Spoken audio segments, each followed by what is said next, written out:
My venue. അപ്പോൾ ഇന്നും ഒരു ഓഫറാണ്. അത് സ്റ്റാർട്ട് ചെയ്യുന്നത് 999 ആണ് കേട്ടോ. 999ന്റെ കുർത്തീസ് കാണിക്കുന്നുണ്ട്. അതിനകത്തോട്ട് വിത്ത് ലൈനിങ് വരുമ്പോൾ നമുക്ക് ചാർജ് കുറച്ച് കൂടുതൽ വരുന്നുണ്ട്.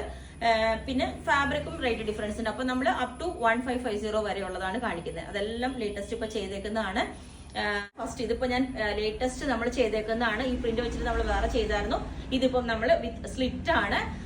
വി നെക്ക് വെച്ചിട്ട് വി കോളർ വി നെക്കാണ്. ഒരു പടിയൊക്കെ വെച്ചിട്ട് വി നെക്ക് വെച്ചിട്ട് ഇതേപോലെ സ്ലീവിലോട്ടും ബോർഡർ വന്ന് താഴേക്കും ബോർഡർ ആയിട്ട് ബാക്ക് സൈഡും ബോർഡർ ഉണ്ട്.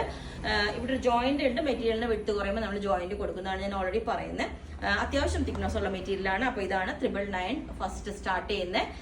ഓക്കെ, അപ്പൊ ഇത് ഈ ഒരു ഫസ്റ്റ് പാറ്റേൺ. ഇതിന്റെ പ്രിന്റ് ഉണ്ട് താഴോട്ട്. നല്ല അടിപൊളിയാണ്. നല്ല കംഫർട്ടബിൾ ആയിട്ട് വെയർ ചെയ്യാൻ പറ്റിയ ഫാബ്രിക് ആണ് കേട്ടോ. ഈ ഒരു പാറ്റേൺ സെക്കൻഡ് വന്നിട്ട് ഇതാണ്. ഇതും 999 ആണ് സ്റ്റാർട്ട് ചെയ്യുന്നത്. ഇതും നല്ല അത്യാവശ്യം തിക്നെസ് ഒക്കെ ഉള്ള മെറ്റീരിയലാണ്. നല്ല അടിപൊളി ബേബി പിങ്ക് കളറിലോട്ട് ഇതുപോലെ വൈറ്റ് ഫ്ലവേഴ്സ് വരുന്ന സ്ട്രെയിറ്റ് ആയിട്ടുള്ള. ഇതും നമ്മൾ വി ഒരു പടിയൊക്കെ വെച്ചിട്ട് വി അത്രയും ഫിനിഷിങ് ചെയ്തേക്കുന്നതാണ് കേട്ടോ. ലേറ്റസ്റ്റ് ഇതിന് വേണ്ടി നമ്മൾ ചെയ്തേക്കുന്നതാണ്. ഈ ഒരു റേറ്റിലോട്ട് ഇത് വിത്ത് ലൈനിങ് വരുന്നതാണ്. റേറ്റ് ഡിഫറൻസ് ഉണ്ട്. ഇത് ഞാൻ പറഞ്ഞ ഒരു സെമി സിൽക്ക് ഫാബ്രിക് ആണ്. ഇതും ലേറ്റസ്റ്റ് ഇപ്പോൾ വി കോളർ പാറ്റേണിലോട്ട് നമ്മൾ ചെയ്തതാണ്. അടിപൊളി ഫാബ്രിക് ആണ്. ശരിക്കും ഒരു സിൽക്കിന്റെ കുത്തിയിടുന്ന പോലെ ഉണ്ടാവും ഇത്. നമ്മൾ മുമ്പ് കോഡ് സെറ്റ് ചെയ്തായിരുന്നു. ഈ വേറെ കളർ മൊത്തം ഫിനിഷ് ആയി. ഇതിന്റെ പ്രിന്റ് കണ്ടോ, ചെറിയൊരു ഡൾ ഒരു ഇത് ഡിസൈൻ വരുന്നുണ്ട് ഇതിനകത്തോട്ട്. കണ്ടോ, ഇതാണ് അതിന്റെ പ്രിന്റ് വരുന്നത്. നല്ല അടിപൊളിയാണ് കേട്ടോ. വിത്ത് ലൈനിങ് ആണ് ചെയ്തേക്കുന്നത്. ഈ കോളർ പാറ്റേണിലോട്ട് ഇതേപോലെ നമ്മൾ മുമ്പ് കോഡ് സെറ്റ് ചെയ്തായിരുന്നു. അപ്പൊ നമുക്ക് ഇത് ലാസ്റ്റ് ഉള്ള നമുക്ക് മെറ്റീരിയൽസും എല്ലാം ഫിനിഷ്. അപ്പൊ അതുകൊണ്ട് ലാസ്റ്റ് കുറച്ച് പീസസേ മാത്രമേ ഉള്ളൂ. ഇതും ഒരു സെമി സിൽക്ക് ലൈക്ക് ഫാബ്രിക് ആണ്. ഇതുപോലെ നല്ല എന്താ പറയുക, ഒരു പ്രോബ്ലം ഉണ്ടാവില്ല കേട്ടോ. ഇതുപോലെ ഈ ഒരു ഫാബ്രിക്. ഇത് നമ്മൾ വൈഡ് ആയിട്ടുള്ള നല്ല റൗണ്ട് ആയിട്ടുള്ള സ്ക്വയർ യു നെക്ക് വെച്ചിട്ട് സ്ലിറ്റ് ഉള്ള പാറ്റേണിലോട്ട് ചെയ്തിട്ടുണ്ട്. ഈ ഒരു പാറ്റേൺ ഇതിന്റെ ഡിസൈൻ ഇതുപോലെയാണ് വരുന്നത്. കേട്ടോ, ഈ ഒരു പ്രിന്റ്. ഇതും നമ്മൾ വിത്ത് ലൈനിങ് ചെയ്തേക്കുന്നതാണ് കേട്ടോ. ഈ ഒരു പാറ്റേൺ നമ്മൾ അത് ഒരു പ്രീമിയം മെറ്റീരിയൽ ആണ്. ഇത് നമ്മൾ വിത്ത് ലൈനിങ് ചെയ്തേക്കുന്നതാണ്. അപ്പൊ അതുകൊണ്ട് തന്നെ ഞാൻ പറഞ്ഞ 999 സ്റ്റാർട്ട് ചെയ്യുന്നു പറയും. ഇത് നമുക്ക് റേറ്റ് ഡിഫറൻസ് ഉണ്ട്. ഇത് കണ്ടു, ഇതിന്റെ ഇടയിൽ നമ്മൾ പിൻടെക്ക് വെച്ചിട്ടുള്ള ഒരു പാറ്റേൺ ഒരു മെറ്റീരിയൽ കൊടുത്തിട്ട് ബാക്കിലോട്ട് ഇതുപോലെ ആ മെറ്റീരിയലിൽ ഒരു ഡിസൈൻ വരുന്നുണ്ട്. ഓൾ ഓവർ ഹൈനെക്ക് വെച്ചിട്ട് ഇതുപോലെ ഈ ഒരു പാറ്റേണിലോട്ട് ചെയ്തിട്ടുണ്ട്. നല്ല അടിപൊളിയായിട്ടുള്ള ഫാബ്രിക് ആണ് കേട്ടോ. വിത്ത് ലൈനിങ് കോട്ടൺ ലൈനിങ് ആണ് ചെയ്തേക്കുന്നത്. ഓക്കെ, ചെയ്തേക്കുന്നത്. ഇതിന്റെ വേറെ പ്രിന്റ്സ് നമ്മൾ കഴിഞ്ഞ ദിവസം കാണിച്ചായിരുന്നു. സിക്സാഗ് ബാത്തിക് പ്രിന്റ് വരുന്ന ഇതേപോലെ. ഇത് അങ്കരക്ക പാറ്റേണിലോട്ട് സ്ലിറ്റ് ഉള്ള പാറ്റേൺ ചെയ്തിട്ടുണ്ട്. 999 റേഞ്ചിലോട്ടാണ് ചെയ്തേക്കുന്നത്. ഓക്കെ, നല്ലൊരു പ്രിന്റാണ് വരുന്നത്. സിക്സാഗ് കണ്ടോ, ഇതുപോലെ അങ്കരക്ക പാറ്റേണിൽ ചെയ്തിട്ടുണ്ട്. പിന്നെ അടുത്തത് വരുന്നത് ഒരു കഫ്താനാണ്. ഈ ഒരു കഫ്താൻ ഒരു വെറൈറ്റി ആയിട്ടൊരു കഫ്താൻ ചെയ്തിട്ടുണ്ട്. ഇതിന്റെ വ്യൂ ഞാൻ കാണിച്ചു തരാം.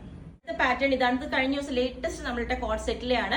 അത് നമ്മൾ എ ലൈൻ പാറ്റേൺ ആണ്. ഇത് നമ്മൾ സ്ലിറ്റ് ചെയ്യുമ്പോൾ 999 ആണ് ഇത് റേറ്റ് വരുന്നത്. Slit same pattern. നല്ല അടിപൊളി ഫാബ്രിക് ആണ്. എന്ന് വെച്ചാൽ നമ്മൾ വിതൗട്ട് ലൈനിങ് ചെയ്യുമ്പോൾ എ ലൈൻ ചെയ്യണം, അല്ലെങ്കിൽ ലൈനിങ് കൊടുക്കണം. അതുകൊണ്ടാണ് നമ്മൾ ഈ സ്ലിറ്റ് ഉള്ള പോർഷനിൽ കെയർ ചെയ്യാൻ വേണ്ടിയിട്ട് മാത്രമാണ്. അല്ലെങ്കിൽ മെറ്റീരിയലിന് വേറെ പ്രോബ്ലം ഒന്നും ഉണ്ടായിട്ടില്ല. ഇതാണ് എന്റെ പ്രിന്റ് വരുന്നത്. നല്ല ക്രീമിലോട്ട് ബ്ലൂ കളർ പ്രിന്റ് വരുന്നത്. ഇതും കഴിഞ്ഞ ദിവസം കാണിച്ച കോഡ് സെറ്റ് തന്നെയാണ്. അതിന്റെ തന്നെ വലിയ പ്രിന്റ് വരുന്ന അങ്കരക്ക സ്റ്റൈലിലോട്ട് ചെയ്തേക്കുന്നത്. സെയിം തന്നെ. നിങ്ങൾക്ക് ബോട്ടം കൂടി പെയർ ചെയ്യണമെങ്കിൽ ആ ബോട്ടത്തിന്റെ എമൗണ്ട് വരും. ഇത് സ്ലിറ്റ് ഉള്ള പാറ്റേൺ വരും. 999 തന്നെയാണ് വരുന്നത്. ഇതുപോലെ നല്ല അടിപൊളിയായിട്ടോ. നല്ല എന്താ പറയുക, നല്ല ഫാബ്രിക് ആണ്. Soft cotton materials. അപ്പം ഇതുപോലെ സ്ലിറ്റ് വേണമെങ്കിൽ സെയിം 999 തന്നെ വരും. ഇതേപോലെ നല്ല എന്താ പറയാ, എ ലൈൻ വേണമെന്നുള്ളവർക്ക് എ ലൈൻ, സ്ലിറ്റ് വരുമ്പോഴാണ് 999. ഓക്കെ, ഈ ഒരു റേറ്റ് ടോപ്പ് ഓൺലി വേണമെങ്കിൽ ഇത് തന്നെയുണ്ട്. ഓക്കെ, അപ്പൊ ഇതിന്റെ എല്ലാ സൈസും അവൈലബിൾ ആണ്. ബുക്ക് ചെയ്തിട്ട് വിത്തിൻ 1 വീക്ക് നമ്മൾ ഡെസ്പാച്ച് ചെയ്യുന്നതായിരിക്കും. കാരണം ഇതെല്ലാം എന്താ പറയാ, കുറച്ച് റെഡിയാക്കാനുകൊണ്ട് നമ്മൾ ഞാൻ പറയാം ഒന്നും പഴയതിരിക്കുന്നതല്ല. ഇപ്പം പുതിയ ഇതിന് വേണ്ടിയിട്ട് കാണിക്കുന്നതാണ്. ഓക്കെ, അപ്പം ഈ ഒരു കഫ്താന് ഈ ഒരു ലുക്ക് ആയിരിക്കും കേട്ടോ. ഞാൻ ക്ലോസ് ആയിട്ട് കാണിച്ചു തരാം. സ്ലിറ്റ് ഉള്ള കുർത്തി നമ്മൾ വേറെ ചെയ്യുന്ന പോലെ ഉണ്ടാവും. ഒരു സ്ട്രേറ്റ് ആയിട്ടുള്ള വീനൊക്കെ വെച്ചിട്ട് ഇതിന്റെ സൈഡിൽ ബോർഡർ ഉള്ളത് കൊണ്ട് മാത്രം ആ ഒരു സൈഡിലോട്ട് ബോർഡറും കൊടുത്ത് നല്ല വി കട്ടിങ് കൊടുത്ത് സിമ്പിൾ ആയിട്ട് ഒരു തിന്നായിട്ടുള്ള മെറ്റീരിയൽ ആണ്. അതുകൊണ്ട് തന്നെ പ്ലസ് ഇന്നർ ആണ് നമ്മൾ കൊടുത്തേക്കുന്നത്. കോട്ടന്റെ ഒരു ഇന്നർ, ലൈറ്റ് വെയിറ്റ് ആയിട്ടുള്ള ഒരു ഫാബ്രിക് ആണ്. ഇത് കണ്ടോ ക്ലോസ്. ഞാൻ ഇത് കണ്ടപ്പോൾ നമുക്ക് ഡബിൾ സൈഡ് ബോർഡർ ഉള്ള ഈ ഒരു ഇതും കൂടെ ഒരു ഐഡിയ തോന്നി. അതുകൊണ്ട് ചെയ്താണ് ഈ ഒരു സൈഡിലോട്ട് ഈ ഒരു ബോർഡർ. ഇതിന്റെ പ്രിന്റ് കണ്ടത് ഇതേപോലെയാണ്. അതിന്റെ കുഞ്ഞ് ചെറിയ പ്രിന്റ് വന്നിട്ടുണ്ട് ഇതിനകത്തോട്ട്. അപ്പൊ വിത്ത് ഇന്നറാണ്, സെപ്പറേറ്റ് ഇന്നർ ആയിട്ടാണ് കൊടുക്കുന്നത്. കാരണം തിക്നെസ് ഭയങ്കര ലൈറ്റ് വെയിറ്റ് ആയിട്ടുള്ള മെറ്റീരിയൽ ആണ്. അപ്പൊ ജസ്റ്റ് ഇതിനെ കണ്ടപ്പോൾ നല്ലൊരു ഭംഗിയായിട്ട് തോന്നി. ഒരു കഫ്താൻ ചെയ്തപ്പം അത് ഇതേപോലെ ആയിരിക്കും അതിന്റെ ലുക്ക് വരുന്ന. സൈഡിലോട്ട് ഇങ്ങനെ ബോർഡർ ഒക്കെ ആയിട്ട് ചെറിയൊരു ലെങ്ത് കുറഞ്ഞൊരു ഫ്രോക്ക് ഒക്കെ ഇടുന്ന പോലെ ഉണ്ടാവും. ഓക്കെ.